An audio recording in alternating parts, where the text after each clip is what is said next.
Hello everyone, and welcome to another episode of Let's Talk Hereditary. I have again the one and only Dr. James Church. Dr. Church, thank you for being with us today. Thank you. So the episode today, we wanted to talk a little bit about family history and differentiate between two synonyms that people usually mix up together. HNPCC, which stands for Hereditary Non-Polyposis Colorectal Cancer, and Lynch syndrome. So Dr. Church, why does family history matter, and what is HNPCC? Well, family history is very important because it's a risk factor for the development of a hereditary disease. The family history of anything, family history of heart disease, family history of ingrown toenails, anything that can be inherited shows up in a family history.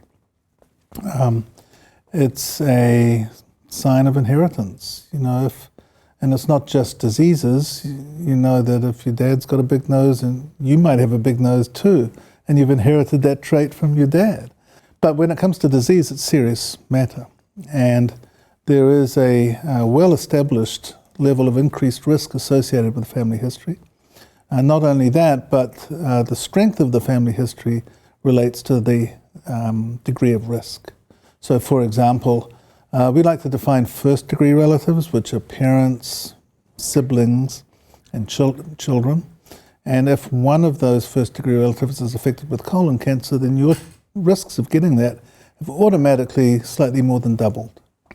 If you have two first-degree relatives, your own personal risk is almost quadrupled just by having that. And the other aspect of family history that's important is the age at which your relative was diagnosed. So having a young first-degree relative with colon cancer, say age 40, your risk is definitely quadrupled. So it goes from the average population risk of 5% up to 20%. And that's a significant thing.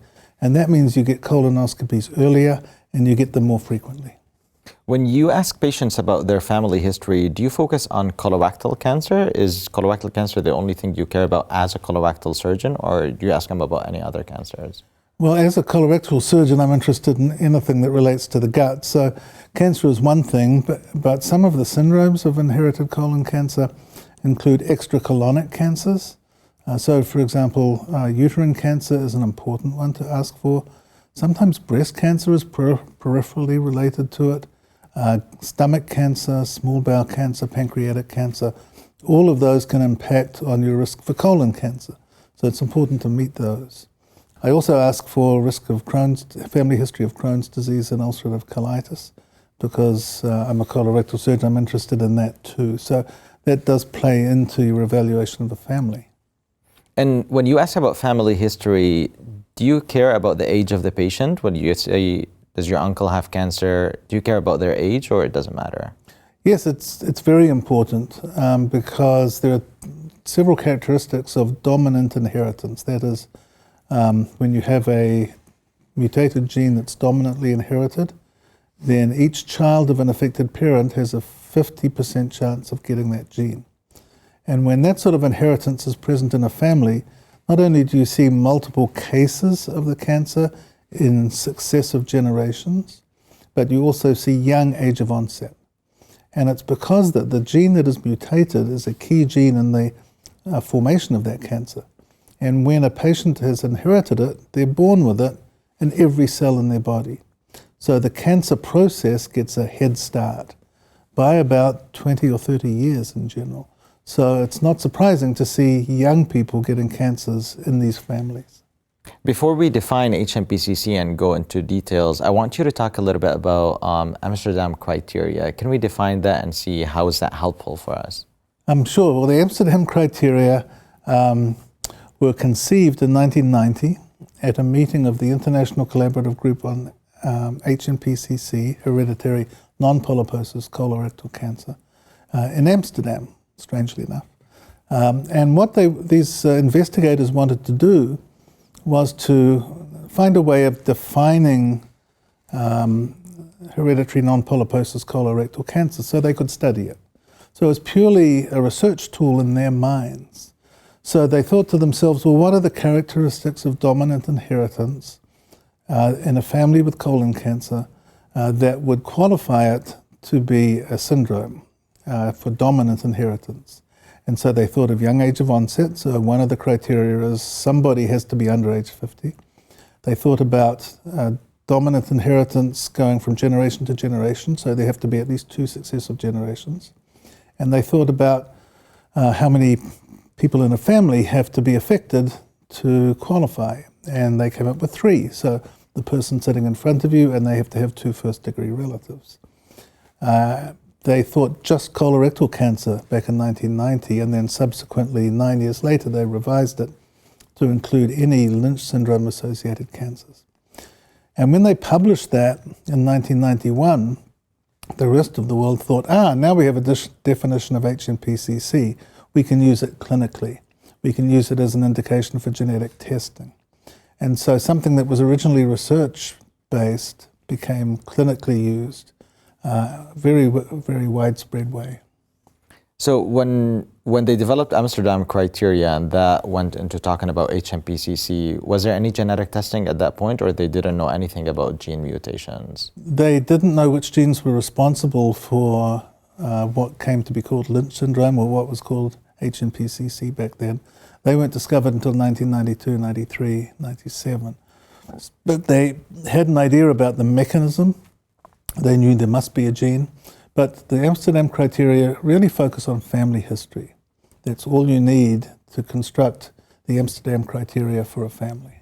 So now what is the main difference really between patients who have HNPCC and patients who have Lynch syndrome, and are those things the same really? Well, they're not the same. Although in your introduction to this session you said they were synonyms, but they're not. So HNPCC is defined clinically by looking at the family history. Lynch syndrome is a genetic diagnosis, and you qualify for having Lynch syndrome by having a pathogenic variant in the germline, that is in your body's DNA, of a mismatch repair gene that causes Lynch syndrome. So it's a genetic test that gives you this mutational variant and makes you have Lynch syndrome. And that variant presumably runs through a family. And so the family has Lynch syndrome too, potentially. So one is a clinical definition and one is a genetic definition. Of all the patients that clinically fit HNPCC by fitting the Amsterdam criteria, only about half will have Lynch syndrome.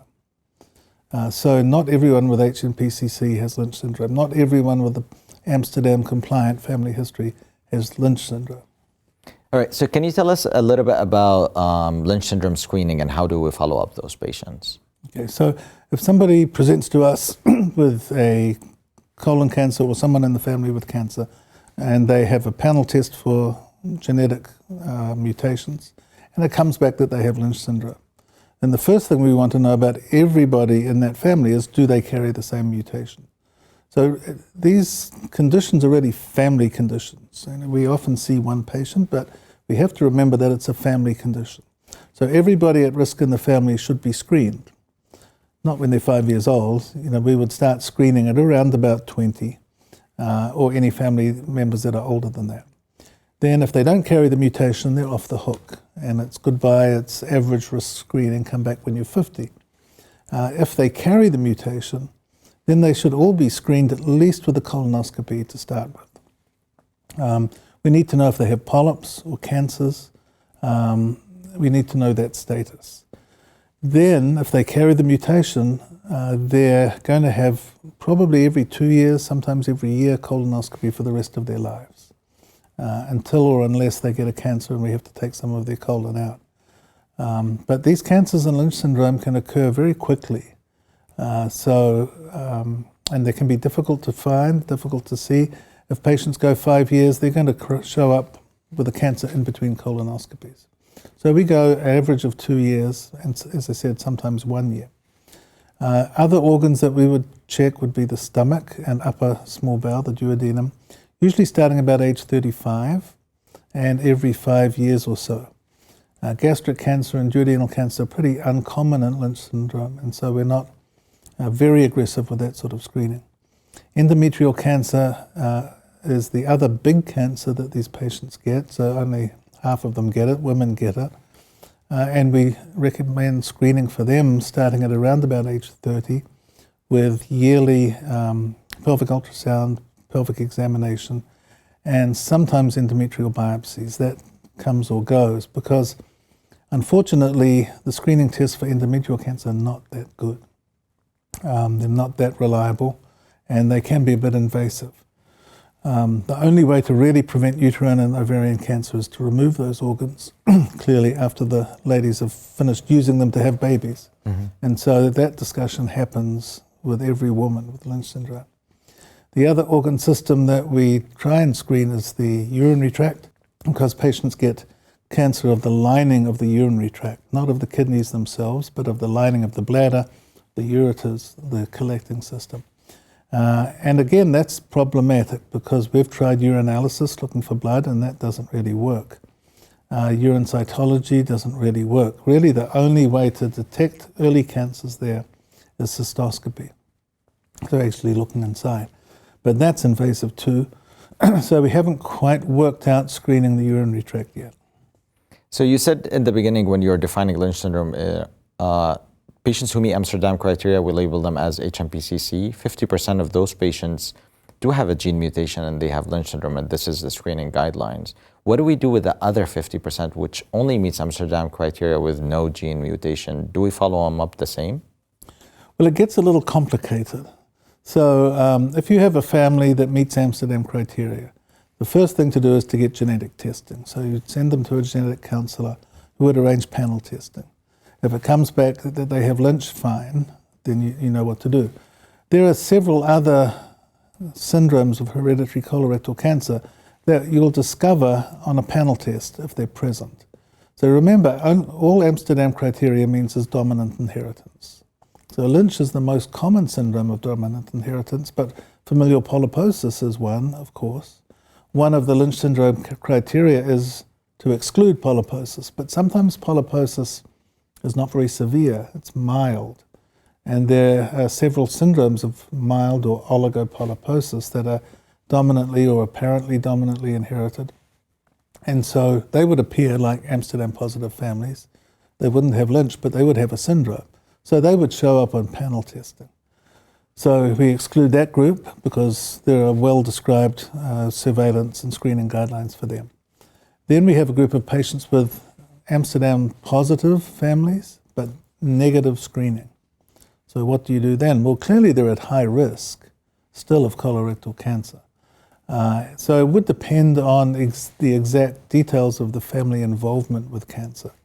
So they may need 3-yearly colonoscopy. They may need 5-yearly colonoscopy, but they are going to need enhanced screening. It also depends on the pattern of cancers in the family.